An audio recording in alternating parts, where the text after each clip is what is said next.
અદ્ભુત કુરાનના ચમત્કારો, કુરાનના વૈજ્ઞાનિક ચમત્કારો। આજથી 14 સદીઓ પહેલા પવિત્ર કુરાન દિવ્ય ગ્રંથ માનવજાતિ તરફ મોકલવામાં આવ્યો હતો। કુરાન તેના ઉતરાણથી માંડીને છેક કયામતના દિવસ સુધી માનવજાત માટે આખરી અને એકમાત્ર માર્ગદર્શક બની રહેશે। કુરાન ખુદાઈ કથન છે, તેના અસંખ્ય પુરાવા મોજૂદ છે। દાખલા તરીકે તેના સાહિત્યિક ગુણો એવા છે કે કોઈ મનુષ્ય તેની નકલ કરી શકે તેમ નથી। એમાં કોઈ સંદિગ્ધતા નથી, તે ભવિષ્ય ભાકે છે અને કેટલાક ગુપ્ત રહસ્ય ખોલે છે। કુરાન એક બીજો ચમત્કાર ધરાવે છે જે સાબિત કરે છે કે તે અલ્લાહ તરફથી ઉતારવામાં આવ્યું છે। તેમાં અસંખ્ય વૈજ્ઞાનિક પુરાવાઓ મોજૂદ છે। 14 સેકાઓ પહેલા ઉતરેલા આ ગ્રંથમાં એવી માહિતીના સંખ્યાબંધ ઉદાહરણો મોજૂદ છે જેની હકીકતોને આધુનિક ટેકનોલોજીનો ઉપયોગ કરીને શોધી કાઢવામાં માનવજાત સફળ રહી છે। એ જમાનામાં લોકો વિજ્ઞાનથી અજાણ હતા। સૃષ્ટિ અને જગત વિશેના ખ્યાલો અંધશ્રદ્ધા અને કલ્પના ઉપર આધારિત હતા। જેમ કે આરબો એમ માનતા હતા કે પૃથ્વી સપાટ છે અને ઉપર આકાશ ને પર્વતો ટેકો આપી રહ્યા છે, અને કુરાનના ઉતરાણની સાથે આ બધી જ અંધશ્રદ્ધા આધારિત માન્યતાઓ દૂર કરી દેવામાં આવી। એ અલ્લાહ છે કે જેણે કોઈ પણ ટેકા વિના આકાશોને ઊભા કર્યા। સૂરે રદની બીજી આયતે આકાશ અંગેની આરબોની ખોટી માન્યતાઓને અમાન્ય ઠેરવી દીધી।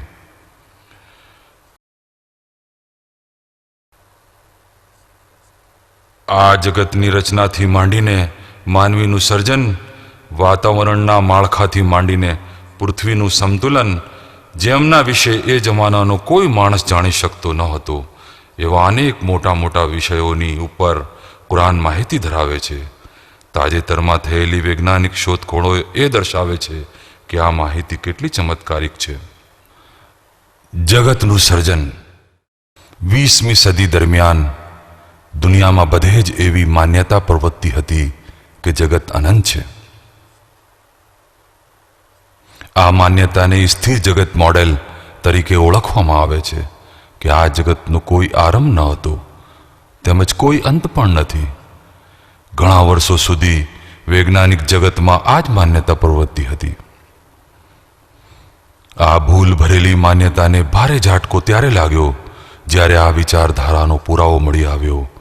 એ હતી બિગ બેંગ થિયરી। પુરાવા ઉપરથી એ સાબિત થયું કે 1500 કરોડ વર્ષ પહેલા શૂન્યમાંથી એક જ કેન્દ્રમાંથી ધડાકો થયો અને ખૂબ જ લાંબા સમય પહેલા થયેલા એક ભયંકર ધડાકાને પરિણામે સમગ્ર જગત તેના પદાર્થ સાથે અસ્તિત્વમાં આવ્યું। આ બિગ બેંગ થિયરીને આજે ઘણા વૈજ્ઞાનિક સંશોધનો ટેકો આપે છે। અત્યારે એ સાબિત થઈ ચૂક્યું છે કે આ જગતનો એક આરંભ હતો અને જે જબરદસ્ત ધડાકાના પરિણામે શૂન્યમાંથી અસ્તિત્વમાં આવ્યું હતું। ભૌતિક શાસ્ત્રના ક્ષેત્રમાં થયેલા ખૂબ લાંબા સંશોધનના પરિણામે જે હકીકત પુરવાર થઈ હતી તે આજથી 1400 વર્ષ પહેલા પવિત્ર કુરાનમાં પણ જાહેર કરવામાં આવી હતી।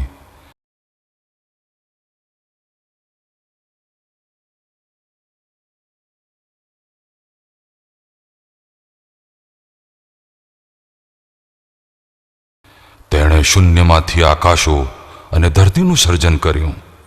સૂરે અનામ આયત નંબર 101।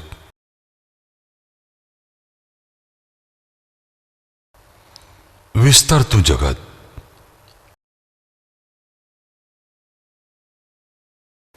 આધુનિક સમયની પ્રગતિ પામેલી ટેકનોલોજી, નિરીક્ષણ અને ગણતરીના આધારે કરવામાં આવેલા સંશોધનોએ આ જગત વિશેના ઘણા રહસ્યો પરથી પડદો ઉચક્યો છે।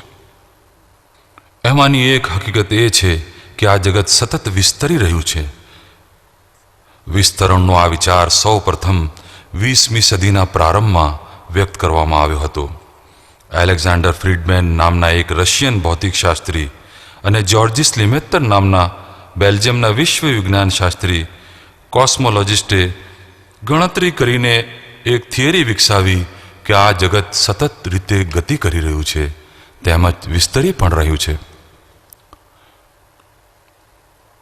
1929માં થયેલા એક નિરીક્ષણાત્મક અભ્યાસનો ઉપયોગ કરીને આ પ્રસ્તાવ ઉપર મહોર મારવામાં આવી હતી.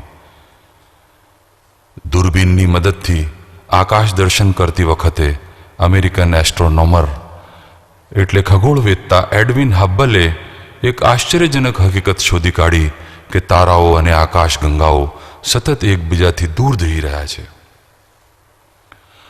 એસ્ટ્રોનોમીના ઇતિહાસમાં આ શોધને સૌથી મોટી શોધોમાંની એક શોધ માનવામાં આવે છે.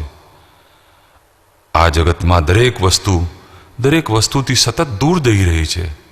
તેનો મતલબ એ છે કે જગત સતત વિસ્તરી રહ્યું છે. આ જગતમાં આવેલા મહાકાય પદાર્થો જાણે એક ફુગ્ગાની સપાટી ઉપરના બિંદુઓ છે કે જે ફૂલાવાઈ રહ્યા છે.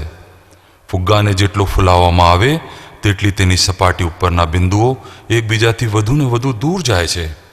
એવી જ રીતે અવકાશી પદાર્થો પણ જેમ જેમ આ જગત વિસ્તરે છે તેમ તેમ એકબીજાથી દૂર ને દૂર જતા જાય છે.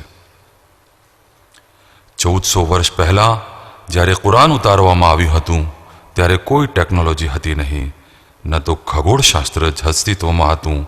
એ સમયે આ હકીકત વિશે કોઈ જાણતું ન હતું. આમ છતાં કુરાનની આયતોમાં સ્પષ્ટપણે વર્ણન કરવામાં આવ્યું હતું કે આ જગત વિસ્તરી રહ્યું હતું. અને એ અમે જ છીએ કે જેણે આકાશોને શક્તિ સાથે સર્જ્યા, અને હકીકતમાં એ પણ અમે જ છીએ જે તેને ધીમે ધીમે વિસ્તારી રહ્યા છીએ. સૂરે અઝ્ઝારિયાત આયત નંબર 47. માટીમાંથી સર્જન. માનવ શરીર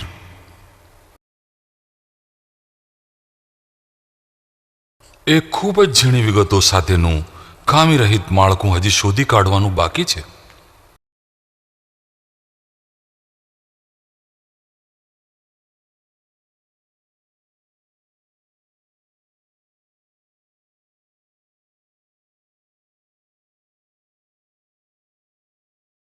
આજની અદ્યતન ટેકનોલોજીનો ઉપયોગ કરીને વૈજ્ઞાનિકો જે સંશોધન કાર્યમાં વ્યસ્ત છે અને તેમણે માનવ શરીર વિશે જે આશ્ચર્યજનક પરિણામો મેળવ્યા છે એમાંથી એક શરીરના કોષોને લગતો અભ્યાસ છે. જીવિત માંસપેશી 26 જેટલા અલગ અલગ તત્વો ધરાવે છે. આમાંથી સૌથી સમાન 6 તત્વો છે: carbon, hydrogen, oxygen, nitrogen, phosphorus અને સલ્ફર. તમામ માંસપેશીઓનો 95% જેટલો હિસ્સો આ પાયાના તત્વો ધરાવે છે.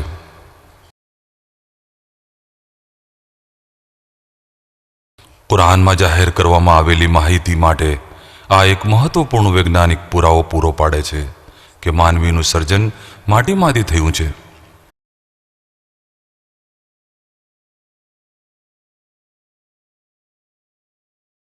માનવ શરીરના લગભગ બધા જ ઘટકો આ જ નિર્માણ બ્લોક ધરાવે છે, જે માટીમાં કાં તો મુક્ત રૂપે અથવા તો સંયોજનના રૂપમાં મોજૂદ છે.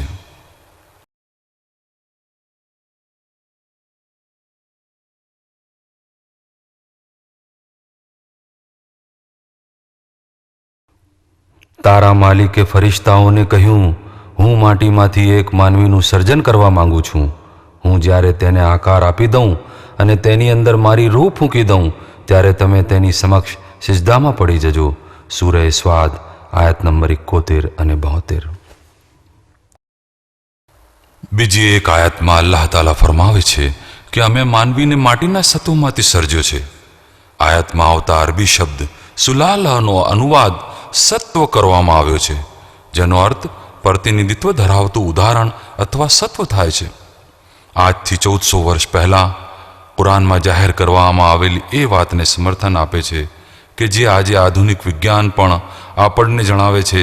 એટલે એ હકીકત કે જમીનમાં જે તત્વો મોજૂદ છે તે જ તત્વોનો ઉપયોગ માનવીનું સર્જન કરવા માટે કરવામાં આવેલો છે. આંગળાની છાપમાં છુપાયેલી ઓળખ.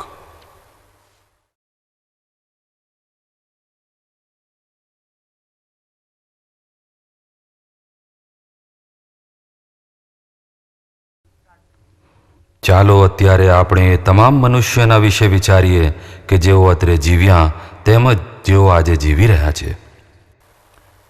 દરેક વ્યક્તિને પોતાની આગવી આંગળાની છાપ હોય છે.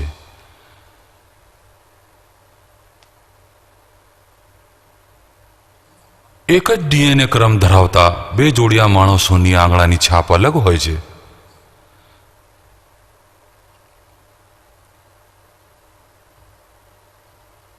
એનું કારણ એ છે કે આંગળાની છાપની રચનામાં એક ખાસિયત હોય છે. જન્મ પહેલા જ આંગળાની છાપ તેનું આખરી આકાર ધારણ કરી લે છે અને કોઈ કાયમી ગુમડું થાય તે સિવાય જીવન પર્યંત તે એવી ને એવી જ રહે છે. એટલા માટે આંગળાની છાપને ઓળખના ખૂબ જ મહત્વના પુરાવા રૂપે સ્વીકારવામાં આવે છે, કારણ કે એ છાપ તેના માટે આગવી હોય છે. છેક 19મી સદીના અંત ભાગમાં વૈજ્ઞાનિકોએ આ મહત્વની વાત શોધી કાઢી. પણ કુરાનમાં અલ્લાહ તાલા આંગળાની છાપ તરફ ઇશારો કરે છે કે તેની તરફ એ જમાનામાં કોઈનું ધ્યાન ગયું નહોતું અને તે એના મહત્વ તરફ આપણું ધ્યાન દોરે છે.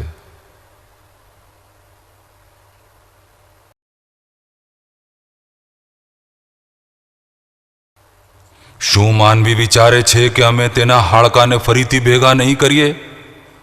હા, અમે તેના આંગળાના ટેરવા પણ પૂરા ક્રમમાં એકત્ર કરવા માટે સમર્થ છીએ. સૂરહ અલ કિયામા આયત નંબર 3 અને 4. પૃથ્વીની ગોળાઈ. તેણે આકાશો અને ધરતીને સાર્થક રીતે સર્જ્યા છે. એ રાતને દિવસમાં લપેટે છે અને દિવસને રાતમાં લપેટે છે. સૂરહ અઝ-ઝુમર